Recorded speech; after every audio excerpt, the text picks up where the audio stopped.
Good morning বন্ধুরা, কেমন আছো তোমরা সবাই? আশা করি তোমরা সবাই ভালো আছো। আমিও ভালোই আছি। এই যে মেঘ ঝড়ের দিন দেখতেই পাচ্ছ, আর এরকম কাজের সময় তোমাদেরকে তো আগেই বলেছি এই যে কচু খোলা হচ্ছে আমাদের। আর এই যে দিদাকে একটু আগিয়ে দিতে গিয়েছিলাম, আর একটু জল দিয়ে এলাম সকালবেলায় আগে। আর তারপরে এসে এই যে মুড়ি খাওয়ার ডাল রান্না করব, আর ডাঁটা আলু আর একটু খেসারির ডাল। তো তিনটে একসাথে আগে নুন দিয়ে একটু সিদ্ধ করে নিচ্ছি, করে নিয়ে তারপরে সম্বরে ফেলবো। আর সম্বরা বলতে সেরকম কিছু তো শেয়ার করা হয়নি, মানে সময় পাইনি এতটাই আর যেহেতু বৃষ্টি হচ্ছে তো বুঝতেই পারছো, বৃষ্টির মধ্যে ভিজে ভিজে সব করতে হচ্ছে, যে কারণে এই যে তাড়াতাড়িও করছি। আর বৃষ্টি হওয়া মানে সবই আড়া কাচের বাড়া যাকে বলে। তো মেয়ে ঘুমাচ্ছে, তাড়াতাড়ি করার চেষ্টা করছি যতটা তাড়াতাড়ি পারি। আর কাজ এমনিতে তো রোজেরই, মেয়ে যতক্ষণ ঘুমায় তাড়াতাড়ি করি, চেষ্টা করি যে কাজ সেরে নেওয়া। তো তার মধ্যে আবার বৃষ্টি পড়ছে, এই যে দেখো, মানে কলতলায় যে একটুখানি ভিজে যে এরম জল বালতিতে করে নিয়ে এদিকে সরে এসেছি, নাহলে পুরোই ভিজে যাব। আর আমার শরীরটা এই সবে জাস্ট সেরেছে যাকে বলে, একটু তাও যে কারণে বেশি ভিজতেও চায় না। এই যে ধারে নিয়ে চলে এসেছি, এসে এই যে জামা কাপড়গুলো ভিজিয়ে দিচ্ছি, ভিজিয়ে দিয়ে ডালটা রান্না করে নিচ্ছি। আর এই যে ডালটা জাস্ট শুকনো লঙ্কা, তেজপাতা, পাঁচফোড়ন, আর তার মধ্যে একটু আদা রসুন বাটা দিয়ে লঙ্কা গুঁড়ো, হলুদ গুঁড়ো আর পরিমাণ মতো নুন।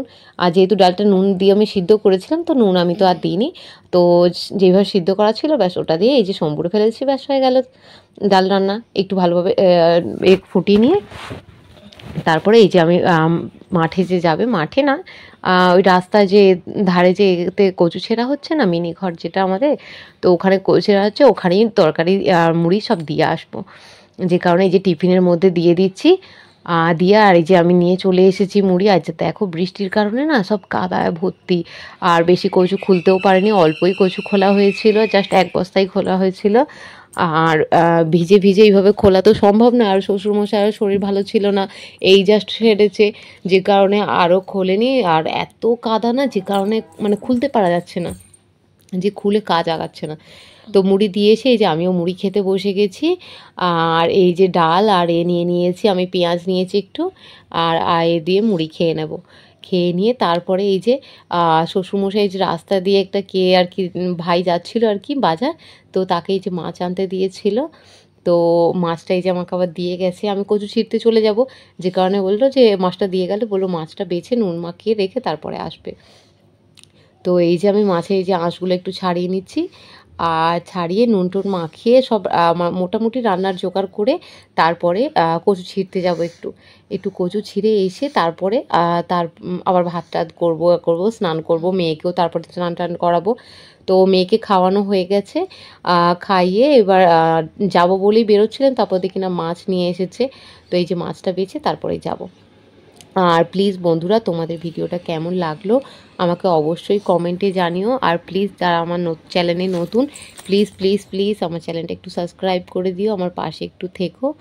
আর এই যে দেখো কচু ছিঁড়ছি, আর এই যে আমার মেয়ের দুষ্টুমি দেখো, ফিটার বোতল থেকে কীভাবে জল নিয়ে আমার গায়ে ফেলছে দেখো, মানে পিচকিরি দেওয়ার মতো। ঠাম্মি বারণ করছে, দাদু বারণ করছে বলে সবাইকে এরমভাবে পিচকিরি করে করে করে এই যে জল দিচ্ছে দেখো, মানে এত বাজে, মানে দুষ্টু বলার নয়, কি বলি আর, মানে খজটা 15 আর শেষ নেই।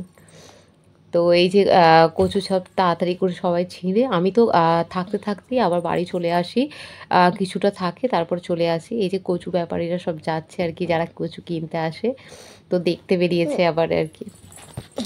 তো এই যে আমি একটু থাকতে থাকতেই বাড়ি চলে যাই, কারণ আবার তো সবাই কাজ টাজ করে যে আবার যাবে, যে তো ভাত খাওয়ারও একটা ব্যাপার আছে। তো আমি যেয়ে রান্না বসিয়ে স্নান টান করে নেব। মানে এতটাই তাড়া থাকে না যে মানে স্নান করে ধীরে সুস্থে যে রান্না বসাবো ওরকম মতো সময় নেই। আগে ভাতটা বসিয়ে দিয়ে, তো ভাতটা যতক্ষণে হবে ততক্ষণে আমি স্নানটা করে নিই। আর এই যে দেখো, এই যে কচু কিছু ছেঁড়া হয়ে গেছে, ঝোড়াগুলো ভর্তি হয়ে গেছে, তো এই যে বস্তার মধ্যে সব ঢেলে নিচ্ছে। এই যে শাশুড়িমা বস্তাটা ধরে আছে, শ্বশুরমশাই ঢালছে, আর এই যে দিদা দেখো না কচু ছিঁড়ছে। তারপরে এই যে খাওয়া দাওয়া তো আর রান্না কিছু সেরকম দেখানো আর পাইনি, এতটাই তাড়া থাকে না, আর ভিডিও করার মতো আর সুযোগ থাকে না।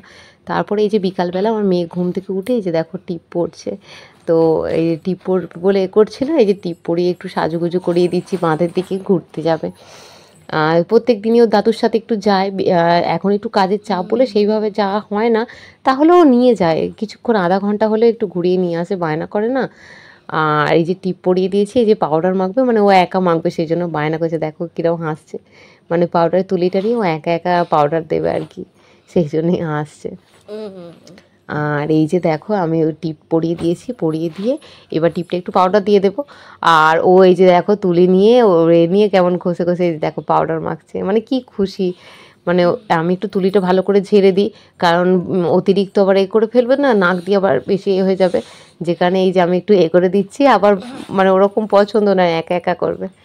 আর যে দেখো কীরকম হাসছে, দেখো লজ্জা পাচ্ছে, পাউডার মাখছে।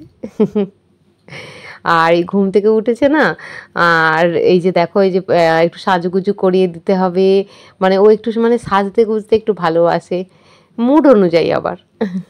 তো এই যে সাজিয়ে দিচ্ছি, দিয়ে আবার কখনো কখনো বিকালবেলা আবার নেল পালিশ পরিয়ে দিতে হবে।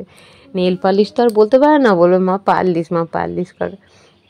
আর এই যে দেখো তারপরে এই যে আমার মেয়ে দেখো এই যে কোলে উঠে কীরকম আবার এ করছে, মানে ওর ভালো লাগছে না, শোবে না, তো দুষ্টুমি করছিল। তারপরে এই যে দাদুর সঙ্গে ঘুরতে গেছে, আমি আবার এই যে জল তুলে নিচ্ছি একটু। আর এই যে বোতলগুলো, আর যেহেতু কচু খোলা হচ্ছে মাঠে, মানে অতিরিক্তই জল যায় মাঠে, যে কচু খোলা হয়। কি হয়েছে, শুয়ে পড়ো, সরি। আর এই যে মাঠে যায়, তারপরে যে কচু ছেঁড়া হয় সেখানে যায়, যে কারণে একটু বেশি জল লাগে, যে কারণে যে বড় বড় ড্রামগুলো না, এই ড্রামগুলোতে জল ভরে রাখা হয়, মাঠে নিয়ে যাওয়া হবে বলে। তারপরে আমাদের ঘরে খাওয়ার তো আছেই। তো এই যে জল সব ভরে নিচ্ছি, ভরে নিয়ে তারপরে আবার পরাবো। তো পড়তে আসবে, আবার পরানো আছে, জামা কাপড় সব তো বেশিরভাগ কিছু শোকাইনি, কারণ তো বৃষ্টি পড়ছিল সকাল থেকে, দেখেছই। আর এই যে সব তাড়াতাড়ি করে কাজগুলো সেরে নিচ্ছি। আবার পরের দিন, এটা দুদিনের ভিডিও একসাথেই করা আছে, তো একদিনটাই একটু বেশি আছে, আর একদিনেরটা অল্পই জাস্ট ছিল, মানে এতটাই মানে কাজের এ ছিল না, আমি আর ভিডিও করার মতো সেরকম সুযোগ পাইনি। তো আমি মাসির বাড়ি গিয়েছিলাম, তোমরা দেখতেই পাবে, আমার বড় মাসির বাড়ি গিয়েছিলাম। তো আমার মেসো মারা গেছে আর কি, 10 বছর হয়ে গেছে। তো আমার মাসির মেয়ে ছোট ছিল তখন, যখন আর কি হয়, মেসো মারা যায়, তো ও কিছু মানে কাজ করতে পারেনি। তো ও আমার মাসির আর কি, ও একটাই মেয়ে, ছেলে নেই। তো ছেলে হিসাবে বা মেয়ে হিসাবে যাই হোক, যে কাজটা হয় না সেটা ও করতে পারেনি, ওর একটা কাকার ছেলে করেছিল। আর এই যে বিকালবেলা দেখো বৃষ্টি হচ্ছে, সেটাই তো পড়াতে পড়াতে না বৃষ্টি চলে এসেছিলো জোরে, সেটাই তোমাদের একটু শেয়ার করলাম। আর এই যে বললাম না মাসি তখন কাজটা করতে পারেনি, তো এখন আর কি সে করবে বলে একটু তার ইচ্ছা হয়েছিল, যে কারণে সে কাজটাই করছিল। তো সেটাই তোমাদের সাথে একটু শেয়ার করেছি। তোমাদের কার কেমন লাগলো আমাকে অবশ্যই কমেন্টে জানিও। আর আমার মাসির মেয়েদের যে সব শ্রাদ্ধা অনুষ্ঠানের মানে যে এ হয় না, সেই রকমভাবেই দেখলাম হয়েছে, মানে ঘাটে উঠেছিল আগের দিন। আর এটা হচ্ছে যে পিণ্ডদান করছে আর করছে এইসব। আর এই যে আমি দেখো পরের দিনে বললাম না, এটা পরের দিনকে, মানে যেদিনকে মাসির বাড়ি যাই সেদিনকেরই, মানে গতকাল। তো এই যে আমি কাপড় মাসির জন্য এই কাপড়টা কিনেছি, সেটাই তোমাদেরকে দেখাচ্ছি। যে আগে আমি যেহেতু সময় পাইনি, তো সেদিনকেই বাজার গেছি, আবার সাইকেল নিয়ে গেছি। আর এটা এই যে মাসির মেয়ের জন্য এই যে জামাটা, এই দুটোই নেওয়া হয়েছে। এই যে তারপরে আমি যে আবার রেডি হয়ে বাড়ি এই মাসির বাড়ি চলে এসেছি। আর এসে এই যে এগুলো হচ্ছে আমার মামার ছেলে আছে, আর একটা মাসির মেয়ে আছে। আমার মেয়ে আবার কীরকম টাটা দিচ্ছে দেখো তোমাদেরকে। আর এই যে আমার মেয়েসো ঘুমিয়ে পড়েছে, মেয়েসোকে বিরক্ত করছে, এটা আমার ছোটো মেসো। আর এই যে যার কাজ হচ্ছে আর কি, সেটা হচ্ছে আমার বড় মেসো। এই যে বড় মাসিদের বাড়ি, এই যে আমার মেসো, এই যে আর এই যে মাসির আর কি ননদ টনদ সবাই, অনেক সবাই এসেছে।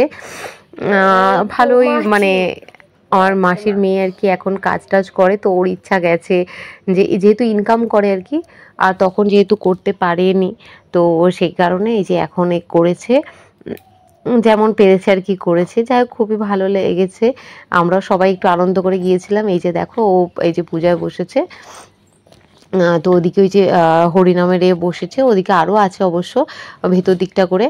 তো ওদিকে হরিনামের দল বসেছে, আর খাওয়া দাওয়া ওর কাকাদের বাড়িতেই হচ্ছিল, মানে আলাদা করে আর প্যান্ডেল করায়নি।